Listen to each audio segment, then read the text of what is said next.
சீரியல்களின் full எபிசோடுகளை Sun டிவியில் ஒளிபரப்பான உடனே எக்ஸ்க்ளூசிவாக சன் நெக்ஸ்டில் மட்டும் ஃப்ரீயா பாருங்கள்.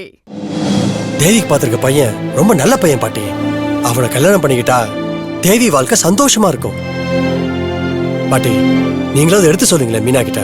ஏன்பா மீனா சொல்றத நீ புரிஞ்சுக்க மாட்டேங்கிற, நான் சொல்றதையும் புரிஞ்சுக்க மாட்டேங்கிற.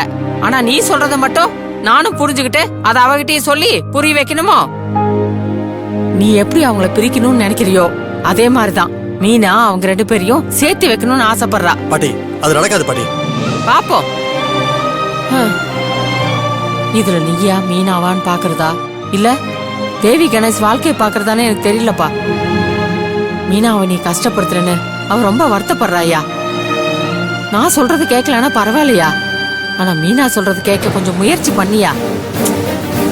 கொஞ்ச நேரம் அமைதியா உட்காந்து யோசனை பண்ணி பாரு. எது சரி எது தப்புன்னு எல்லாம் தெரிஞ்சுக்கிட்டு நீ என்ன முடிவெடுத்தாலும் சரிதாயா. ஆனா மீனா எப்பவுமே நியாயத்து பக்கம் தான் நிப்பா.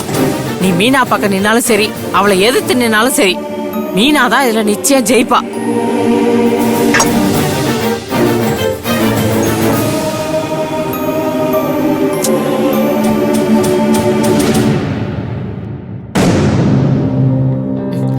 அண்ணே, நான் சொன்னதுல உனக்கு நல்ல ஞாபகம் இருக்குல்ல? யாரு வந்து கேட்டாலும் நான் இல்லன்னு தான் சொல்லணும். அத நான் சொல்லிக்கிறேன். ஏமா தனியாவா போற? சரி, நான் போயிட்டு வந்துடுறேன். டிரைவர் கூட்டிட்டு போமா. டிரைவர் அண்ணே, டிரைவர்லாம் வேணானே. இப்ப நான் போற இடத்துக்கு நான் மட்டும் தனியா போனாதான் சரியா இருக்கும்.